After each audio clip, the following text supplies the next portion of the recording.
Zakonisht ka fëmijë, po ndalim edhe pak të këto trajtimet e hershme. Ka fëmijë që për arsye të ndryshme kanë probleme qyshet nga dhëmbët e qumshtit, të prishur, të nxjerr, shpesh me dhimbje. Këto a mund ta dëmtojnë formën e nofullës nëse largohen ose...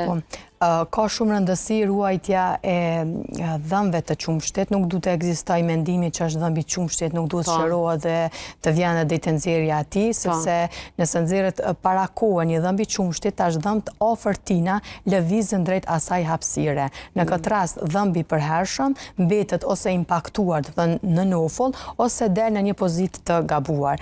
Kështu janë këto raste që qofse fëmia edhe në qofse nuk e ka në mënyrë të gjenetike të përcaktuar ndonjë problem ortodontik, atëherë na do të shkaktohet domethënë si faktor të jashtëm, sepse si shkaktar të problemeve ortodontike janë poligjene. Poligjene referohet faktorëve gjenetik, zakonisht i pyesum ka pas familje gjatë anamnezës, nana ose dikush familje baba, edhe faktor të jashtëm, një prej tyre që mund të ndikojnë, do të thënë në të shkaktoj realisht një problem ortodontik është edhe nxjerrja parakoshme e dhëmbëve të qumshtit. Prandaj e kanë rëndësinë e vet, përveç funksionit përtypjes, estetikës, kanë rolin e vet për mi rujt hapësirën për dhëmbët e përhershëm. Në raste të tilla çka veprohet kur nuk duhet nxjerrën për nëse nxjerrën para kohë, tash veç ka ardhur të nxjerrja, ekzistojnë si rujtës hapësirës, disa aparate ortodontike ose mobile ose fikse, të cilët e ruajnë atë hapësirë, e gjithmonë është pacienti është në monitorim të ortodontit për të përcjellë do të thotë që në momentin ku vreqet